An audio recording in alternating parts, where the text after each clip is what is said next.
2025 March మాసంలో అంటే 2025 March 29వ తేదీ శని గ్రహం మార్పు అనేది జరగబోతున్నది.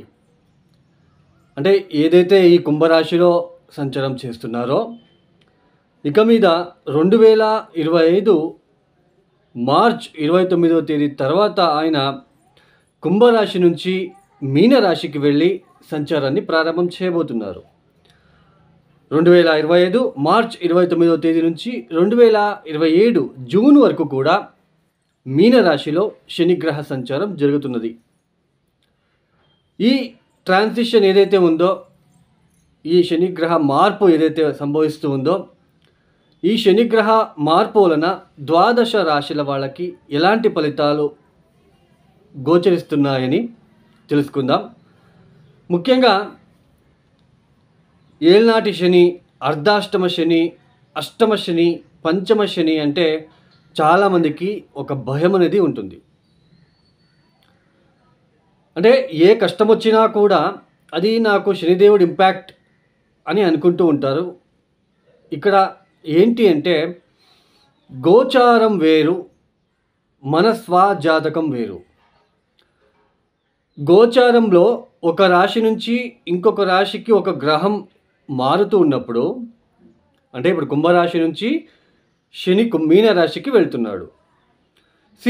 ఈ మీనరాశికి మీ జాతకంలో శని ఎన్ని అష్టకవర్గ బిందువులు ఇచ్చాడు అన్నది చాలా ఇంపార్టెంట్. అష్టకవర్గ బిందువులు చాలా ఇంపార్టెంట్ అండి.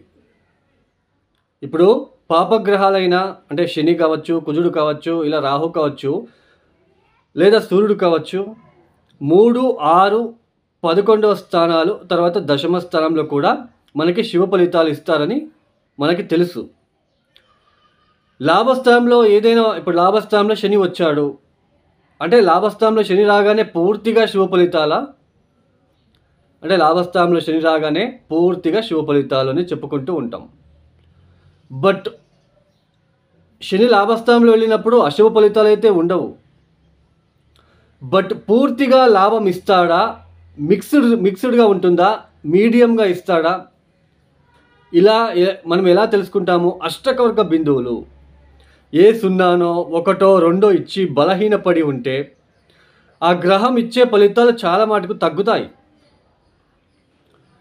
4, 5, 6 ఇలా ఆ గ్రహం ఆ ఇంటికి సంబంధించిన ఏదైతే అష్టకవర్గ బిందువులు ఎక్కువ ఇచ్చి ఉన్నప్పుడు ఆ గ్రహం యొక్క ఫలితాలు అనేది పూర్తిగా ఒక జాతకుడికి అందుతాయి. ఇప్పుడు గురువు కూడా అంతేనండి. లాభస్థానంలో గురువు వచ్చాడు, గురుబలం ఉంది, ఆయన ఎంతవరకు బలిష్టంగా ఉన్నాడో ఆయన ఆ స్థానంలో అష్టకవర్గ బిందువులు చూసుకోవాలి. తర్వాత శని లాంటి గ్రహం ఒక రాశి నుంచి ఇంకొక రాశికి, ఇప్పుడు మీనరాశికి వెళ్ళి సంచారం చేస్తున్నారు. మీ జాతకంలో గనక మీనరాశిలో ఏ సూర్యుడో, శనికి సంబంధించిన శత్రుగ్రహాలైన ఏ సూర్యుడో, ఏ కుజుడో, ఏ కేతు లాంటి గ్రహాలు ఉన్నప్పుడు, వాళ్ళ దశ జరుగుతున్నప్పుడు శని వెళ్తే అక్కడ వెళ్తున్నాడు. ఇప్పుడు మీ జాతకంలో ఒక వ్యక్తి జాతకంలో మీనరాశిలో కుజుడున్నాడు అనుకోండి, కుజమహాదశ జరుగుతున్నది, ఇప్పుడు శని ఆ ఇంటికే వెళ్తున్నాడు. సో డిస్టర్బెన్స్ ఏర్పడుతుంది.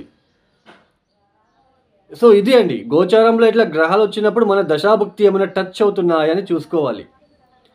ఈ ఏళ్నాటి శనిలో అంటే చంద్రుడున్న రాశి నుంచి వెనక్కి రాశి, చంద్రుడున్న రాశి అంటే ఇప్పుడు మీనరాశికి వెళ్తున్నాడు. ఇప్పుడు మీనరాశి నుంచి వెనక్కి రాశి ఏది? 12వ స్థానము కుంభరాశి. కుంభరాశిలో 2.5 సంవత్సరాలు, మీనరాశిలో 2.5 సంవత్సరాలు, మీనరాశి నుంచి నెక్స్ట్ హౌస్ ద్వితీయ స్థానం అక్కడ 2.5 సంవత్సరాలు, అంటే మొత్తం 7.5 సంవత్సరాల పాటు. ఈ 7.5 సంవత్సరాలలో మధ్యలో ఏదైతే ఉందో చంద్రుడి మీద శని సంచారం ఏదైతే ఉందో, ఈ 2.5 సంవత్సరాలు చాలా మందికి నెగిటివ్ ఇంపాక్ట్ ఎక్కువగా ఉంటుంది. చంద్రుడు మనసు కారకుడు, కుటుంబ కారకుడు, సంతోష కారకుడు, అందులోనే మానసిక సంతోషం ఇచ్చే గ్రహమే చంద్రుడు. అలాంటి చంద్రుడి మీద, చంద్రుడు ఉన్న రాశి మీద శని పరిభ్రమణ అనేది ఆ మనస్సు అనేది చాలా ఇబ్బందులు, అపవాదాలు, ఆ మానసిక సంతోషం తగ్గి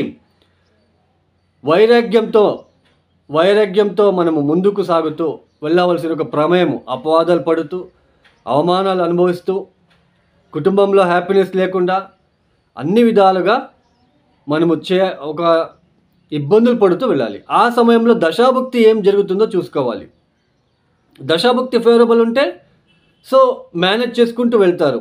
ఒకవేళ దశాభుక్తి ఫెయిల్ అయ్యి ఇలా కూడా ఉన్నట్టు కనుకైతే ఏదైతే ఉందో ఇప్పుడు జన్మరాశిలో శని సంచారం చేసేటప్పుడు అది నెగిటివ్, ఈ దశాభుక్తి బాగాలేదు అంటే ఒక వ్యక్తి చాలా తీవ్రమైన ఇబ్బందులు పడుతూ అంటే ఎట్లా ఉంటుందంటే మనకి జీవితం వద్దు, జీవితం మీద విరక్తి పడేలా చేస్తాడు. శని అంటే రిస్ట్రిక్షన్ ప్లానెట్. తర్వాత ఈ ఏళ్ళనాటి సమయంలో పరిహారాలు కూడా చాలా సింపుల్ పరిహారాలు అండి. పరిహారాలు అనగానే చాలామందికి ఏంటి అంటే ఏదో ఒక జంప్ స్టోన్ వేసుకోగానే ఆ కర్మ తగ్గుతుంది అని ఒక థాట్ వచ్చి ఉంటుంది. అలాంటివన్నీ ఉండదండి. ఒక జంప్ స్టోన్ వేసుకోగానే మనకి ఆ గ్రహం మనకి మంచి ఫలితాలు ఇస్తుంది, దట్ ఈజ్ రాంగ్. ఎప్పుడు దశాభుక్తిలో కావచ్చు లేదా ఇలా గోచరంలో ఎలాంటి శని సమయంలో కావచ్చు కొన్ని సింపుల్ పరిహారాలు మనమే చేసుకుంటూ వెళ్ళాలి తప్ప సో ఎక్కడో ఆన్లైన్ పూజలు సో ఇవన్నీ పనికి రావు, ఫలితాలు కూడా రావు. సో ఇక ద్వాదశ రాశిలోకి వెళ్ళిపోదాం. ఇక తదుపరి రాశి వృశ్చిక రాశి. ఈ వృశ్చిక రాశి వాళ్ళకి ప్రస్తుతం శని భగవానుడు కుంభరాశిలో అంటే చతుర్థ స్థానంలో అంటే అర్ధాష్టమ శనితో సంచారం చేస్తున్నారు. అయితే 2025 మార్చ్ 29వ తేదీ తర్వాత ఆయన పంచమానికి వెళ్తున్నాడు. పంచమ శని అంటాం. 2025 మార్చి నుంచి 2027 జూన్ వరకు కూడా ఆయన పంచమ స్థానంలో సంచారము. చూడండి, శని ఒక ఇంటికి వచ్చినప్పుడు ఒకలాగా మనకి ఫలితాలను ఇస్తూ ఉంటాడు కర్మానుసారంగా.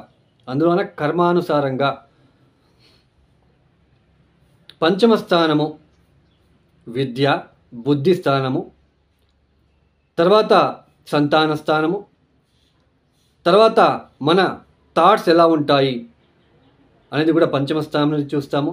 మన క్రియేటివ్ మైండ్ ఎలా ఉంటుంది అనేది కూడా పంచమ స్థానంలోనే చూస్తాము. మన ఆలోచన విధానం ఎలా ఉంది అనేది కూడా పంచమ స్థానంలోనే చూస్తాం. అలాంటి పంచమ స్థానంలో శని వెళ్ళినప్పుడు కర్మానుసారనే మన బుద్ధి అని అంటాం. పంచమ స్థానానికి వెళ్ళినప్పుడు ఎలాంటి ఫలితాలు ఉంటాయంటే వృశ్చిక రాశి వాళ్ళకి కష్టపడకుండా డబ్బులు సంపాదించాలి అనే ఒక ఆలోచన పెరుగుతూ ఉంటుంది. ఎందుకంటే పంచమ స్థానంలో సంచారము, బుద్ధి భ్రమణం, బుద్ధి చాంచల్యం ఏర్పడుతూ ఉంటుంది. చెడు వ్యసనాలపైన మనకి ఆలోచన వెళ్తూ ఉంటుంది. చెడుగా ఆలోచించడము, చెడు స్నేహితుల్ని పరిచయాలు అవ్వడము, వాళ్ళతో ఒక పార్టీలకు వెళ్ళడము, మోజు మస్తీలతో వెళ్ళడము, డబ్బులు పోగొట్టుకోవడము, బెట్టింగులు కట్టడము, డబ్బులు లాస్ చేసుకోవడము, అప్పులు చేసుకోవడము, ఎంజాయ్ చేయాలనుకోవడము, ఇలాంటి ఫలితాలు. కష్టపడకుండా మనము జీవితాన్ని గడపాలి. అప్పుడు అలాంటి థాట్ వచ్చేలా చేసి అంటే బాగా ఎంజాయ్ చేసేలా చేసి సో ఏ తప్పులు మనం చేసుకున్నామో ఇన్ని రోజులు అనేది తెలియచేసే ఒక స్థానమే పంచమ స్థానం. అంటే ఒక 2 years ఇలా బాగా ఎంజాయ్ చేయనిస్తాడు. అప్పులు చేయడము, బెట్టింగ్లు కట్టడము, శ్రమ పడకుండా కష్టపడకుండా మనం బాగుండాలి అని ఆ థాట్ ఇచ్చి లాస్ట్ ఇంకా 6 monthsకి నెక్స్ట్ ఇంటికి వెళ్తాడన్నప్పుడు రియలైజేషన్ చేస్తాడు. మనం ఏం తప్పులు చేస్తున్నాము, ఏ తప్పులు చేసాము, ఏ చేయాల్సిందా, ఇవన్నీ రియలైజేషన్ అయ్యి తర్వాత 6th houseకి వెళ్ళినప్పుడు అక్కడ మంచి ఫలితాలు ఇస్తాడు. సో ఇది అండి. సో సంతానం విషయంలో కూడా కొద్దిగా ఒడదొడుకులు ఇబ్బందులు ఉంటాయి. అప్పులు చేసుకొని భయపడుతూ ఉండడము, అప్పులు బాధలు తట్టుకోలేక భయము, ఆందోళన ఇలాంటివి. తర్వాత చదువుకునే విద్యార్థులకి కూడా చదవకుండా మనం పాస్ అవ్వాలి, కష్టపడకుండా చదవకుండా ఎగ్జామ్ రాసి పాస్ అవ్వాలి అనే ఆలోచన పెరిగేలాగా చేస్తూ ఉంటాడు ఈ సమయంలో. యాక్చువల్లీ దట్ ఈస్ కాల్డ్ పంచమ స్థానం, కర్మానుసారైన బుద్ధి అని అంటాం. తర్వాత ఈ సమయంలో సంతానం కాని వాళ్ళకి కొద్దిగా స్లో అవుతుంది. సంతానమైన వాళ్ళకి సంతానం నుంచి కొద్దిగా ఫైనాన్షియల్ ఎక్స్పెన్సెస్ ఇంక్రీజ్ అవ్వడం లాంటిది కూడా ఉంటుంది. ఇప్పుడు మీరు ఏం చేయాలి? వృశ్చిక రాశి వాళ్ళు బెట్టింగ్లకి దూరం ఉండడము, అప్పులు చేయకుండా ఉండడము, కొత్త కొత్త స్నేహితులని ఎక్కువ నమ్మకుండా ఉండడము. తర్వాత ఈ పంచమ స్థానం అంటే ప్రేమ స్థానం, లవ్ రిలేషన్షిప్ అని అంటాం. లవ్ చేసే వాళ్ళకి, ప్రేమించుకునే వాళ్ళకి పంచమ స్థానం నుంచి చూస్తాం. అలాంటి పంచమ స్థానంలో శని వచ్చినప్పుడు సడన్గా విడిపోవడము, బ్రేకప్, ప్యాకప్ అనడము. సో ఇలాంటి ఒక సిచ్యువేషన్ ఉంటుంది వృశ్చిక రాశి వాళ్ళకి. తప్పనిసరిగా చాలా జాగ్రత్తగా ఉండాలి. బెట్టింగ్ల జోలికి వెళ్ళకండి. ఆన్లైన్లో పరిచయం అయ్యే ఫ్రెండ్స్ జోలికి వెళ్ళకండి. డబ్బులు వచ్చేస్తున్నాయి, వాడికి ఎవరికో 10 లక్షలు వచ్చేసాయి, నాకు డబ్బులు వస్తాయి అని డబ్బులు ఇన్వెస్ట్మెంట్ చేయకండి. అది షేర్ మార్కెట్ కావచ్చు, బిజినెస్ కావచ్చు. ఈ సమయంలో కొద్దిగా జాగ్రత్తగా ఉండే ప్రయత్నాలు చేసుకోండి వృశ్చిక రాశి వాళ్ళు. వృశ్చిక రాశి వాళ్ళు తప్పనిసరిగా మెడిటేషన్ చేసుకోండి. ప్రతిరోజు ఓం నమ శివాయ కొన్ని వేల సార్లు చదువుకోండి. శివాలయంలో వెళ్ళి 42 డేస్ తప్పనిసరిగా నువ్వుల ఒత్తులని శివాలయంలో సాయంత్రం పూట ప్రదోషకాలంలో వెలిగించడానికి ప్రయత్నాలు చేసుకోండి. శని త్రయోదశి రోజు శివుడికి ప్రదోషకాలంలో ప్యూర్ నువ్వుల నూనెతో అభిషేకాలు చేయించుకోండి. ఈ ఒక వీడియో మీకు నచ్చితే లైక్ చేయండి, షేర్ చేయండి, సబ్స్క్రైబ్ చేసుకోండి. సర్వే జనో సుఖినో భవంతు. ధన్యవాదములు.